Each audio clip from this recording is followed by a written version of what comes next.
નમસ્કાર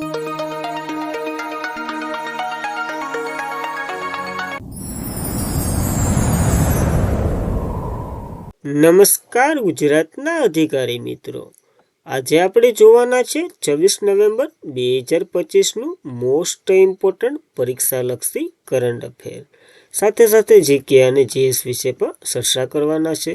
તો ખાસ કરીને ચેનલ ઉપર નવા હોય તો ચેનલને સબસ્ક્રાઈબ કરી લેવી, વિડીયો પસંદ આવે લાઈક કરવું અને તમારા મિત્રો સુધી અવશ્યથી શેર કરી દેવો.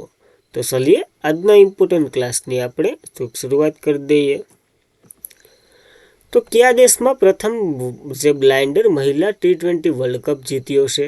તો આ સૌભાગ્ય ભારતને મળ્યું છે અને ભારતની મહિલાએ સાબિત કરી દીધું છે. તો ભારત જે શ્રીલંકામાં રમાયેલ પ્રથમ બ્લાઇન્ડર મહિલા T20 વર્લ્ડ કપમાં ફાઇનલમાં નેપાળને હરાવી એટલે કે 7 વિકેટથી હરાવી 8 ગેમ જીતી છે. કોલંબો જેને શ્રીલંકામાં આવેલું છે ત્યાં આ ઇવેન્ટ રમાણી હતી. ભારતે જીત્યું છે, નેપાળ રનરઅપ રહ્યું છે. તો ખાસ એટલું જ યાદ રાખવાનું છે. જ્યારે આઈસીસી મહિલા વન ડે જે વર્લ્ડ કપ 2025ની વાત કરીએ, જેનું યજમાન ભારતે કર્યું હતું અને થોડુંક ગેમો આપણે બીજે રમ્યું હતું જેનું યજમાન અને જીત્યું પણ ભારત જ હતું. સાઉથ આફ્રિકા રનરઅપ તરીકે રહ્યું હતું. તો આ બંને મહિલાઓની ઇવેન્ટો યાદ રાખવી આપણા માટે ઇમ્પોર્ટન્ટ બની રહ્યું છે એટલા માટે. ત્યારબાદ કયા રાજ્યએ તાજેતરમાં જ મિશન 100 કલાક ઝુંબેશ શરૂ કરી છે? તો વિકાસ સહાયને જોઈ અને આપણે ગુજરાત તરફ જ જવાનું છે અને એ જ રાઈટ થઈ રહ્યું છે. તો જોઈ લઈએ. તો ગુજરાતના પોલીસ મહાનિર્દેશક છે એ કોણ છે? વિકાસ સહાય, જે રાજ્યના તમામ એસપી એટલે પોલીસ અધિક્ષકને અને સીપી એટલે પોલીસ કમિશનરને મિશન 100 કલાક ઝુંબેશ શરૂ કરવા માટે આદેશ આપ્યો છે.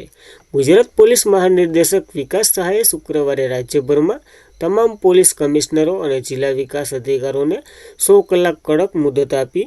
આનાથી રાજ્ય વિરુદ્ધ પ્રવૃત્તિ જે બધી કરતા હોય ને, સંગઠનો હોય, જે ગુનાખોરી હોય વગેરે વિરુદ્ધ આપણા તત્વ અને નેટવર્કથી સક્રિય અને એક ડેટાબેઝ બનાવવાનો છે અને એના વિરુદ્ધ આપણે કડક કાર્યવાહી કરવાની છે.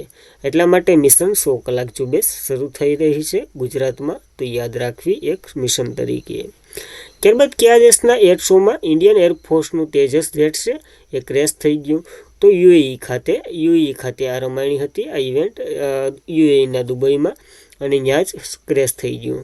તો યુએઈ દુબઈ એર શો દરમિયાન ભારતની વાયુસેનામાં તેજસ ફાઇટર જેટ ક્રેશ થઈ ગયું અને ભારતીય વાયુસેનાએ જણાવ્યા અનુસાર આ ઘટનામાં પાયલટ વિંગ કમાન્ડ નામશાસ લાય હતા એ પણ ગંભીર ઇજા થઈ અને એમનું પણ મૃત્યુ થઈ ગયું. તો ખાસ ઇમ્પોર્ટન્ટ બની રહ્યું છે. અકસ્માતનું કારણ જણાવવામાં આવે છે કોર્ટ ઓફ ઇન્ક્વાયરી રચના એના માટે બેઠી છે. ભારતીય વાયુસેનાને જાનહાનિ દૂર એટલે ટૂંકમાં જો ઓલું વિમાન આમ જાય પછી આમ જાય ને જે ખરાબ બનાવવાની જે આખી પ્રોસેસ હતી એ દરમિયાન ક્રેશ થઈ ગયું. તો ખાસ શોક વ્યક્ત કરી રહ્યા છે આપણે. અને તેજસ ફ્લાઇટ જે જો કે આ બીજી વખત આવી દુર્ઘટના થઈ છે, કંઈ પેલું નવી વખત નથી. માર્ચ 2024માં રાજસ્થાન જેસલમેર નજીક તેજસ ફાઇટર ક્રેશ થઈ ગયું હતું. એ પહેલી વખત આ દેશની બરાબર આબરૂ કાઢી ને આ બીજી વખત. તો યાદ રાખવું ઓલું દેશની અંદર ને અંદર હતું. તેજસની વાત કરીએ જેનું બાંધકામ હિન્દુસ્તાન એરોનોટિક્સ લિમિટેડે કર્યું છે અને આ એક લાઇન કોમ્બેટ એરક્રાફ્ટ છે.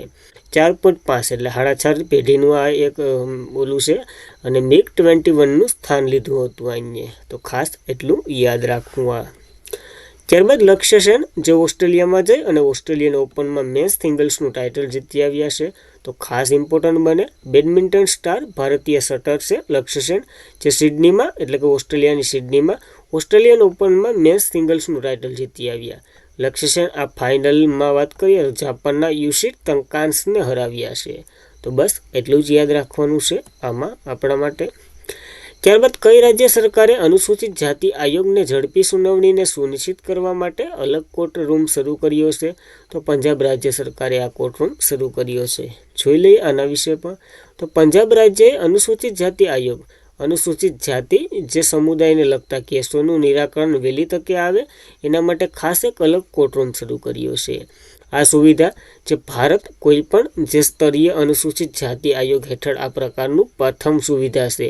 એટલે કે આવું પહેલી વાર છે જે આપણા 28 રાજ્ય અને 8 કેન્દ્ર શાસિત પ્રદેશો છે એમાંથી આવું પહેલી વખત કરવામાં આવ્યું છે. આ શા માટે? તો કે આવા કેસો હોય એનો નિકાસ વહેલી તકે થાય એના માટેનું છે. જ્યારે એક રાષ્ટ્રીય અનુસૂચિત જાતિ આયોગ તો છે જે કલમ 338 મુજબ કામ કરી રહ્યું છે. પછી 2003માં આપણે 80મો બંધારણીય સુધારો કર્યો હતો અને તેને અલગ કરવામાં આવ્યું હતું. રાષ્ટ્રીય અનુસૂચિત જનજાતિ આયોગની સ્થાપનાની વાત કરીએ, કલમ 338 એ અંતર્ગત થઈ હતી. ત્યારબાદ NCST એટલે કે નેશનલ કમિશનર શેડ્યુલ કાસ્ટ 102મો બંધારણીય સુધારો થયો હતો. કલમ 338B હેઠળ પછાત વર્ગનું એટલે કે ST જે શેડ્યુલ ટ્રાઇબ એના અંતર્ગત રાખ્યું હતું. અને એક બેકવર્ડ કાસ્ટ છે એ પણ આપણને ખબર છે. ત્યારબાદ ભારત અને કઈ કરન્સી વચ્ચે ક્રોસ બોર્ડર ચૂકવણીને પ્રોત્સાહન આપવા માટે RBI અને UPI ટ્રીપ્સ એકીકરણ શરૂ કરવામાં આવ્યું છે. તો યુરોસ અને ભારતનું જે UPI છે એના વચ્ચે થયું છે. જોઈ લઈએ.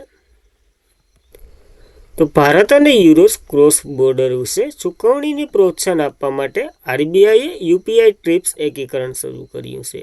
તો Bharat reserve bank of India જે યુરોઝની સંચાલક માટે ટાર્ગેટ ઇન્સ્ટન્ટ પેમેન્ટ સેટલમેન્ટ એક પહેલ છે એ શરૂ કરી છે.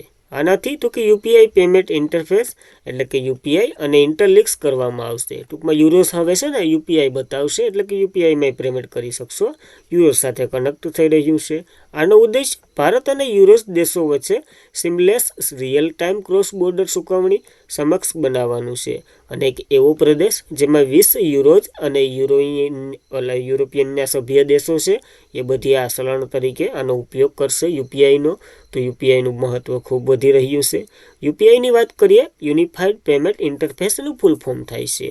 આ એક ભાગીદારી ઇન્સ્ટન્ટ પેમેન્ટ સિસ્ટમ છે જે 2016માં national payment corporation of India એને શરૂ કરી હતી. તો ખાસ એના વિશે પણ માહિતી યાદ રાખવી આપણને. ત્યારબાદ મેક્સ વેરસ્ટેપન 2025માં જે લાસ વોંગસ ગ્રાન્ડ પિક્સલ જીત્યો છે. તો આ રેડબુલના ડ્રાઈવર છે અને અન્ય ટાઇટલ જીત્યો છે. તો ખાસ એટલું જ યાદ રાખવાનું છે આપણને. તો વિશ્વ બોક્સિંગ સંગઠનના પ્રમુખ તરીકે કોને ચૂંટવામાં આવ્યા છે? તો ગોલોવિકનને ચૂંટવામાં આવ્યા છે આ પદ માટે. તો જોઈ લઈએ.